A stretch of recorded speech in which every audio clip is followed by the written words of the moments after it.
यहाँ पर एक क्वेश्चन है, the value of equilibrium constant. Equilibrium constant को हम Kc से प्रदर्शित करते हैं, इसे कॉन्सेंट्रेशन कांस्टेंट भी कहते हैं ऑफ द रिएक्शन। यहाँ पर जो है वैल्यू दे रखी है किसकी, इक्विलिब्रियम कांस्टेंट की। किस रिएक्शन के लिए, इस रिएक्शन के लिए HI हाइड्रोजन आयोडाइड गैस है और इससे क्या बन रहा है, H2 का आधा मोल हाफ मोल गैस और आयोडीन का I2 का आधा मोल गैस बन रहा है, इज़ एट। तो यहाँ पर जो है Kc की वैल्यू कितनी दे रखी है, 8 दे रखी है। द इक्विलिब्रियम कांस्टेंट, यानी अब अगला इक्विलिब्रियम कांस्टेंट यानी हम इसको Kc डैश मान लेते हैं ऑफ द रिएक्शन, है ना। Equilibrium constant of the reaction, किस रिएक्शन के लिए, जिसमें हाइड्रोजन गैस और आयोडीन गैस ये दोनों मिलके क्या बना रहे हैं, हाइड्रोजन आयोडाइड के 2 मोल बना रहे हैं। इसके लिए इक्विलिब्रियम कांस्टेंट क्या होगा ये पूछा जा रहा है। तो यहाँ पर आंसर होगा डी, 1/64। ये किस तरह से होगा आइए हम देखते हैं। हमारी पहली रिएक्शन ये गिवन है क्वेश्चन में और ये इसका इक्विलिब्रियम कांस्टेंट ये भी गिवन है। तो इस रिएक्शन पर लॉ ऑफ मास एक्शन जो है अप्लाई करने पर, तो ये क्या हो जाएगा, law of mass action apply करने पर Kc is equal to, product क्या होता है ऊपर की तरफ चले जाता है, ये इसका जो है हाइड्रोजन का एक्टिव मास हो गया और नंबर ऑफ मोल्स कहाँ चले जाते हैं, पावर में चले जाते हैं, प्लस मल्टीप्लाई बन जाता है। और यहाँ पर क्या है, I2 इसका एक्टिव मास और नंबर ऑफ मोल्स क्या हो जाएंगे, पावर में चले जाएंगे। और अपॉन में क्या आ जाता है, रिएक्टेंट आ जाता है, यानी HI का एक्टिव मास।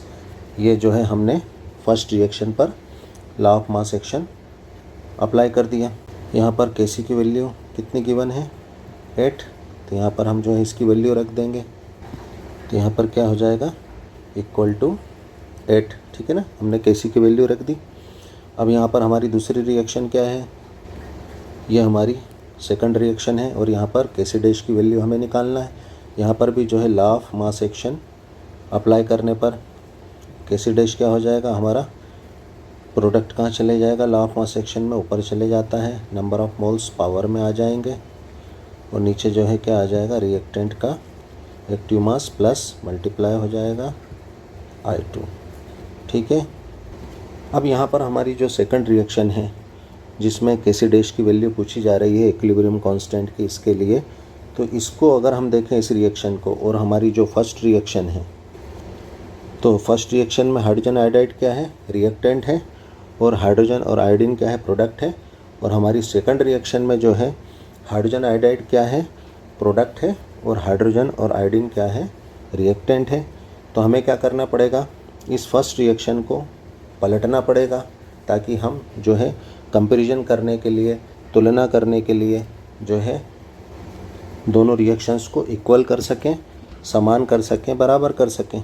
तो यहाँ पर हम इस रिएक्शन को पलट देंगे तो क्या हो जाएगा, यानी फर्स्ट रिएक्शन को सेकंड रिएक्शन के समान बनाने के लिए पलटने पर अब हाइड्रोजन आयोडाइड क्या हो गया, सेकंड रिएक्शन के समान प्रोडक्ट में आ गया और जो है हाइड्रोजन और आयोडीन ये रिएक्टेंट बन गए। और यहाँ पर लॉ ऑफ मास एक्शन में हाइड्रोजन आयोडाइड अब कहाँ, ऊपर आ जाएगा और हाइड्रोजन और आयोडीन नीचे आ जाएगा, है ना। और रिएक्शन पलटने पर Kc क्या हो जाएगा, 1/8 हो जाएगा। तो हमने इसको इसके समान तो बनाया, लेकिन अभी भी इसमें एक कमी है कि जो सेकंड रिएक्शन है वो फर्स्ट रिएक्शन की क्या है, डबल है ना। हमने देखा कि ये जो रिएक्शन है ये क्या है, फर्स्ट रिएक्शन की डबल है।